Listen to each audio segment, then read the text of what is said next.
Thomas Alive Today presents Pacific Southwest Airlines Flight 1771.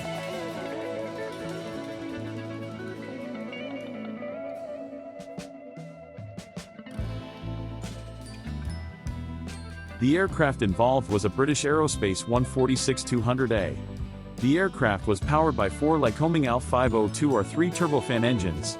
The flight crew consisted of Captain Greg Lindemood, age 43, and First Officer James Howard Nunn, age 48, who had been working for the airline since 1973 and March 1987 respectively. Captain Lindemood had 11,000 flight hours, with 1,500 of them on the Bay 146. First Officer Nunn had 12,000 flight hours, but only 300 of them were on the Bay 146. There were three flight attendants on board: Debbie Nissen-Neal, age 37, Deborah Watterson-Volsk, age 32, and Julie Gottsman, age 20, employed by the airline in 1970, 1977, and 1987 respectively. USAir, which had recently purchased Pacific Southwest Airlines, fired ticketing agent David A. Burke for petty theft of $70 from in-flight cocktail receipts, and he had also been suspected of involvement with a narcotics ring.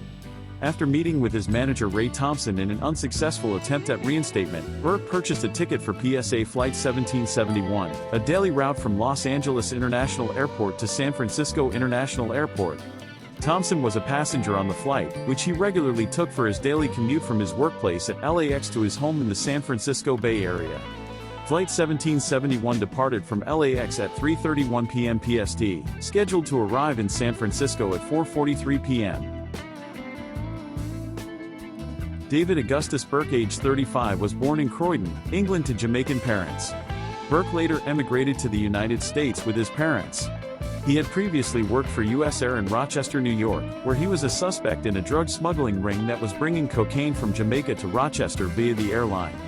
Never officially charged, he reportedly relocated to Los Angeles to avoid future suspicions.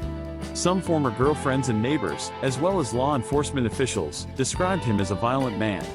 He had 7 children by 4 women but never married.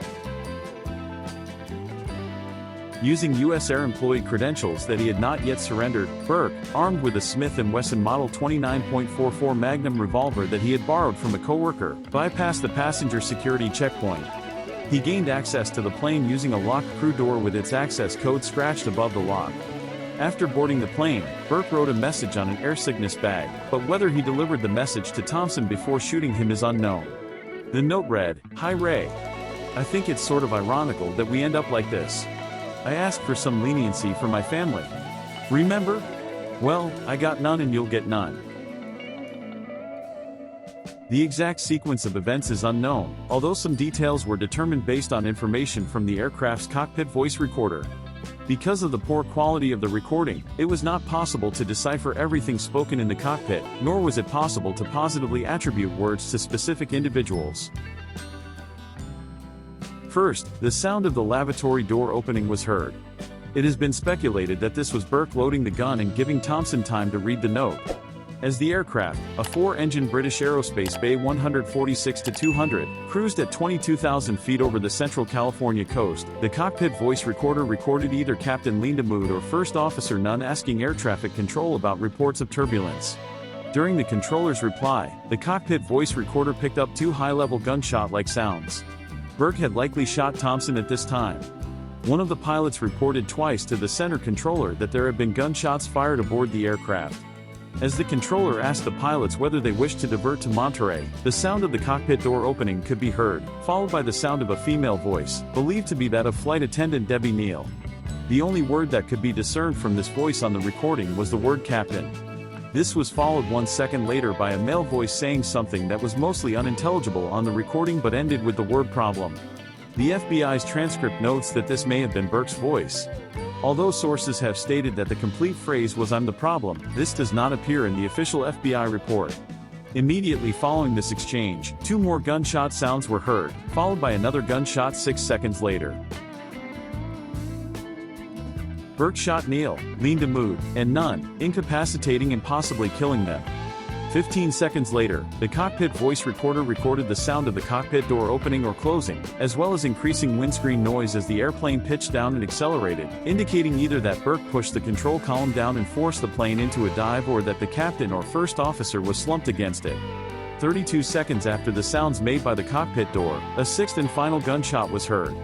All that could be determined was that this shot occurred in the passenger cabin. Some speculation arose that Burke shot himself, though this seems unlikely because a fragment of Burke's fingertip was lodged in the trigger when the investigators found the revolver. This indicated that he was alive and was holding the gun until the moment of impact. The most probable victim was off-duty PSA pilot Douglas Arthur, who was likely trying to enter the cockpit to recover the plane from its dive. For the remainder of the recording, the sound of windscreen noise and distant voices could be heard.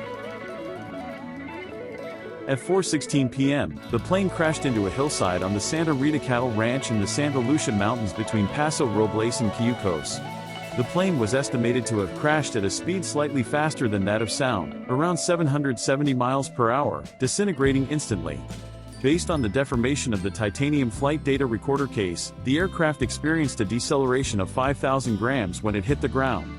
It was traveling around a 70 degrees angle toward the south. The plane struck a rocky hillside, leaving a crater less than 2 feet deep and 4 feet across. Only 11 of the passengers were ever identified. Investigators from the National Transportation Safety Board and Federal Bureau of Investigation determined that Burke was responsible for the crash based on the discovery of parts of a handgun containing 6 spent cartridge cases and a note written by Burke on an air sickness bag. Other evidence connected Burke to the flight, such as an answering machine message that he had left for his estranged girlfriend and part of his body that was recovered from the crash site.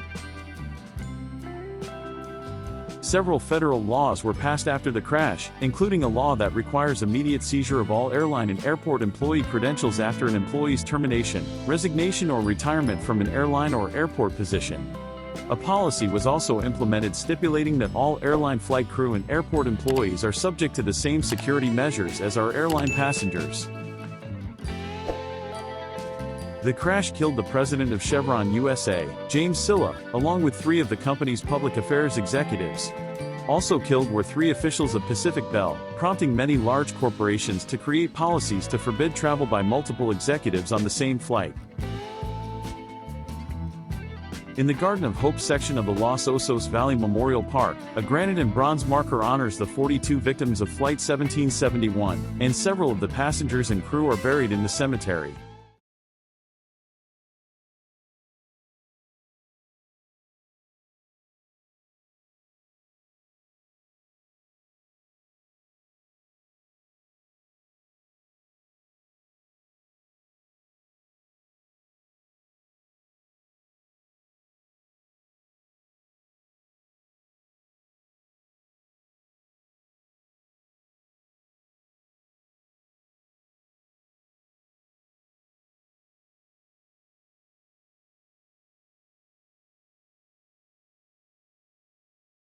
If you have any fond memories, please indicate it at the comments below. Thanks for watching, subscribe, and like.